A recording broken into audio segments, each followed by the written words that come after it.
Is Donald Trump the Antichrist? Let's look into it. Welcome to Philosophy All Along, where we try to look a little bit deeper into things. So, when I talk about this today, what I'm really going to be focusing on is philosophical, literary, and psychological, more than anything else, in this question of the Antichrist. What does the Antichrist mean?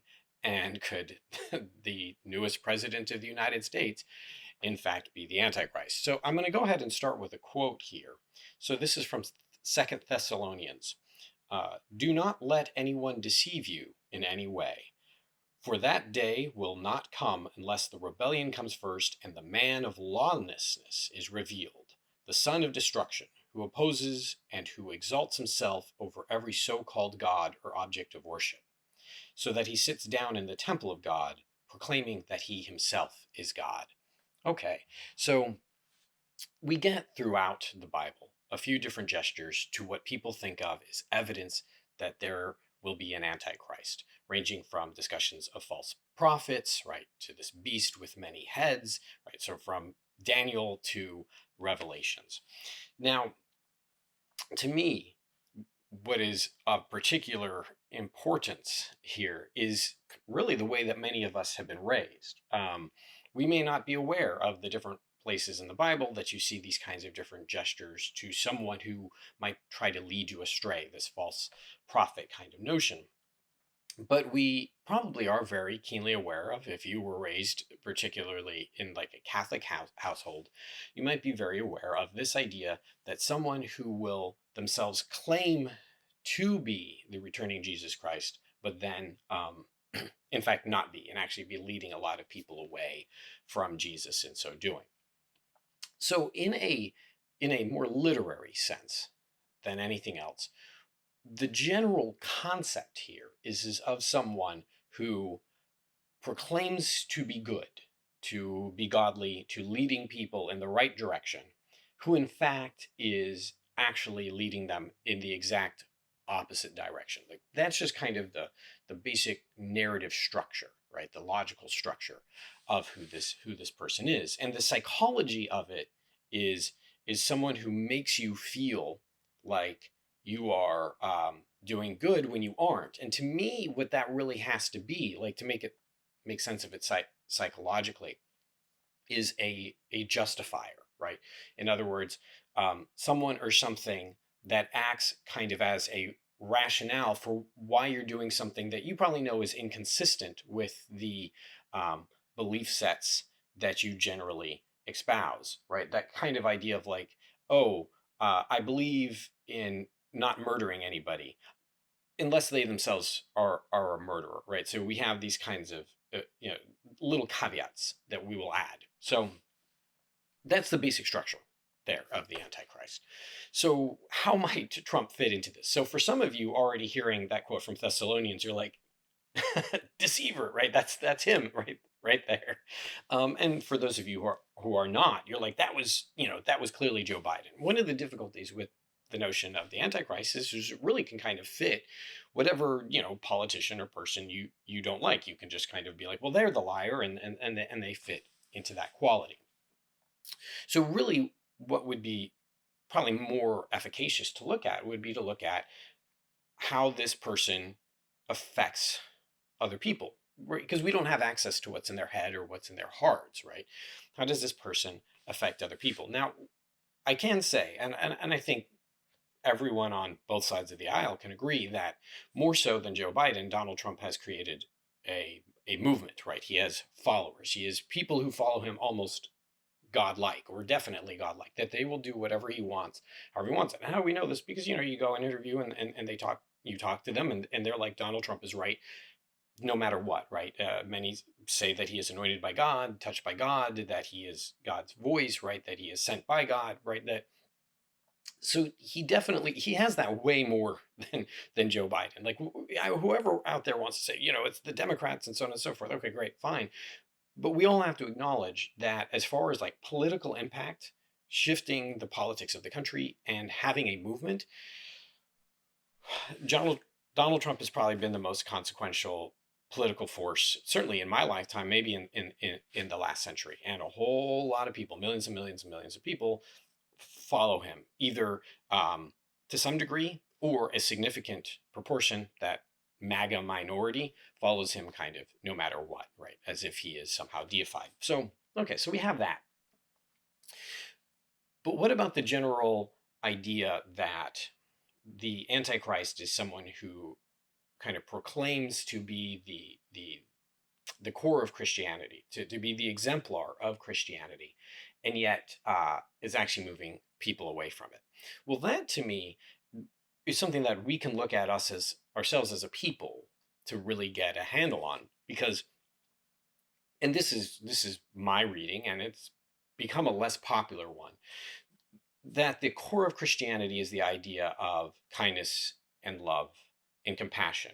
Most notably, the willingness to sacrifice oneself so that others can be saved. Right. That at that moment, right, that biblical moment of Christ sacrificing himself so that others can be saved, is really a testament to the arguments that through the New Testament and the narrative of Jesus Christ, and that's the core.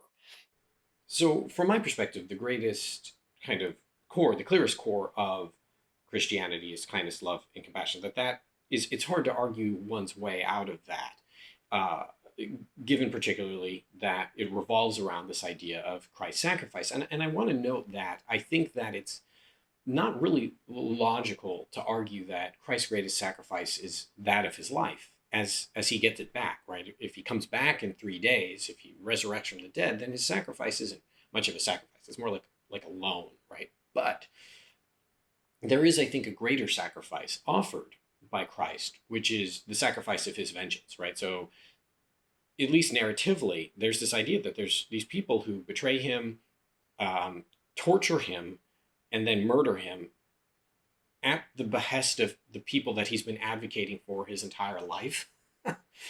And if he is deific, right, if he has the power of God, what does he choose to do as a consequence for them doing all of these horrible things to him? Try and save them further, right? Try and show them more love and compassion, right? That's a miracle. Right? Like, most of us lack the kindness and compassion in our limited human powers to, if someone hurts us, to not, you know, enact vengeance, or not to try and hurt them back, right? So we're told that this person with unlimited power is tortured and tormented and harmed, and then chooses to enact no violence in return. That's a miracle. So for me, that's the core of the story. And I think evidence is added to that. So if you go to Matthew, right, for I was hungry and you gave me something to eat. I was thirsty and you gave me something to drink. I was a stranger and you invited me in. I needed clothes and you clothed me. I was sick and you looked after me. I was in prison and you came to visit me. So in theory, being a Christian and being a Christian nation, those ideas would be at the core of it, right? And I just don't think you get that. And I don't think that's just the fault of Donald Trump, right? That we're really not a, hey, you know what, let's feed as many people as we can. We have not only starving people around the world, but we have starving people in this country. And in both cases, we tend to go, well, they need to get a job if they're in this country, or if they're immigrants in this country, well, they need to leave. Or if they're outside of this country, we're like, how are they our problem, right? Which is clearly an obvious and direct contradiction to what we're told biblically. So in addition to that, there's definitely parts of that were like, no, right? This idea of clothing people, this idea of inviting strangers in, which is dangerous. I would highly recommend being very cautious about that. But also like visiting prisoners, which we have the highest percentage of our population in prison of any country in the world, and yet we call ourselves a Christian nation. And how often do we feel inclined to visit those prisoners and help them and support them and try and lead them on a path that will be good, not just for the rest of our society, but good for them? So I feel like I can pretty confidently say that we ourselves are not exhibiting at the core of Christianity those key actions of like really being invested in taking care of other people, and to the point of it being self-sacrificial, of giving up our clothes, giving up our food, giving up our comfortability, but also giving up our vengeance, right? Like in the case of prisoners. Well, what you've seen with Donald Trump and with many others who kind of espouse Christianity to some extent, but also are in power, is something called the gospel of prosperity. So these are, preachers and religious leaders who argue that God's promise to you that is if you're good, you'll get good things now. So that the wealthy must be very good. The wealthy must be doing right and righteous things because they wouldn't be wealthy if not. Now, clearly, that is in direct contrast. I mean, pretty much pick any open a random page in the New Testament, and you're going to see direct contradiction to that idea. But their basic argument is if I'm wealthy, it must be because I'm doing God's will, because God rewards the prosperous. And now the concern is the opposite. The counter side to that, the counterweight to that, is that, well, if you're poor, it must be because you're not doing what God wants, right? You must be not doing God's will.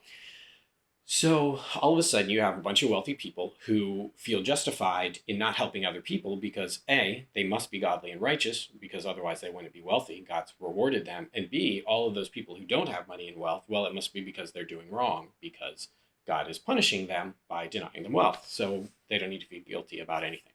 So as to whether or not Trump is the Antichrist, what we find is this someone who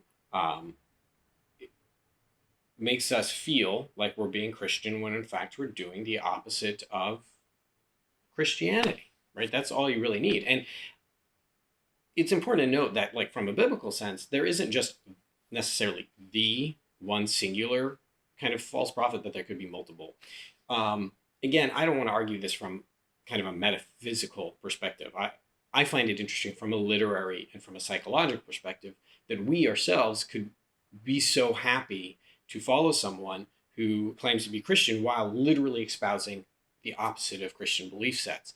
In other words, get what's in it for you, kick people who are needy out of the country, right? The general idea of exceptionalism, of I'm better than you, seems all antithetical to a Christian belief set. And so, I think, as we bring this to a close, I think the better question to whether or not Donald Trump is an antichrist is whether or not we ourselves as a nation have kind of fomented ourselves as an antichrist nation. In other words, that we claim to be the symbol of kind of Christianity to the rest of the world. We claim to be a Christian nation, that we claim to be leading the world in a Christian direction. But are we? Right? Like, it seems that we are becoming increasingly self-focused, increasingly invested in wealth, increasingly invested in stuff, increasingly unwilling to help others who are needy, and that we have as our leader, as our kind of symbol of who we are, as our direction giver, someone who says horrible things about other people, who seems to enjoy saying really unkind, really cruel things, really enjoys throwing stones, so to speak.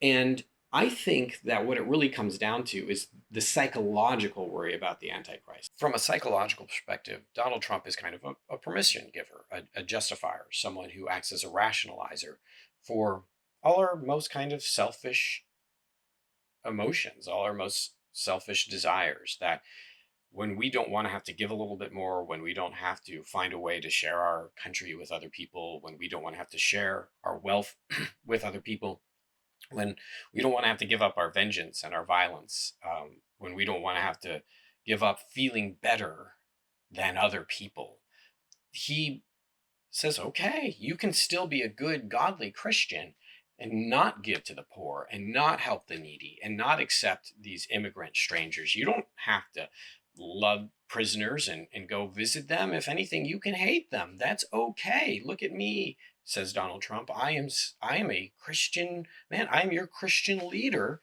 and I'm requiring none of that. You can be as lazy as you want from the perspective of kindness, compassion, and love. Take it easy, relax, get what's yours. I'm getting what's mine, and look, I'm God's voice, he seems to be saying. At the core of Christianity is the notion of forgiveness. If it's a notion of giving up one's vengeance, it's sacrificing one's self, in other words, right? I sacrifice my vengeance and my wants and my desires and my ability to get even. I give that up so that I can help meet your needs. It's a gift into the future, right? Vengeance looks backwards. I'm going to get even with the past, and forgiveness looks forward. It looks into the fore. It's a gift, right, that we give to people who then, in theory, could use that gift to hurt us, or at the very minimum, not use that gift to help us.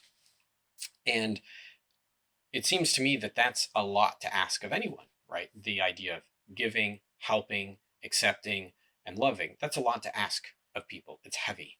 And Donald Trump is the person who gives us the most permission to not have to do that effort. So as to whether or not he's the Antichrist, I can't speak to that. I certainly can, I think, confidently say that we as a people are, and I believe also know, that we're lying when we say that we are a Christian nation and that we are following a Christian leader. We know that. Christianity is hollowed out in our voicing of it as just an exceptionalism that makes us feel like, well, I'm a Christian, so that means I'm a good person and I'm going to go to heaven, right? That's all we mean now. We mean, well, I basically follow the Ten Commandment rules, but all the hard work, the demands of us that are placed by Christianity, people like Donald Trump say, you don't have to meet those demands.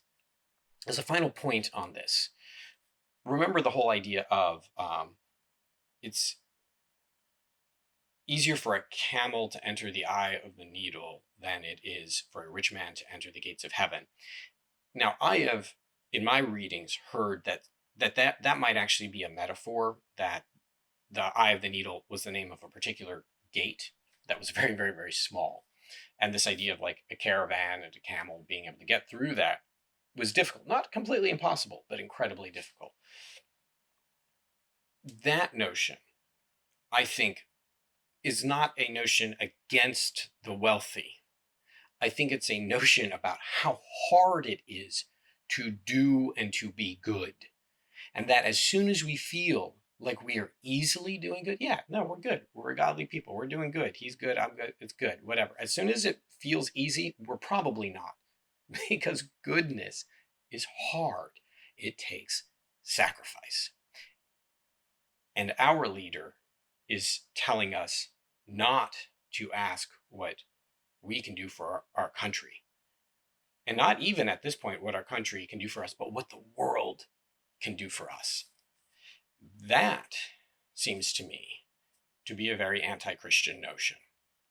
So I do not want to hear from Christians anymore that this is about Christianity. Don't call it that.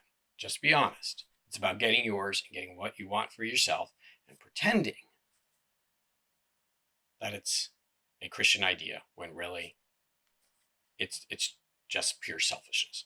Okay, so with that, thanks for watching. If you got through all of this, I hope you found this analysis kind of interesting. If you did, please like, please comment. If you disagree, if I missed something, also comment. I try to respond politely.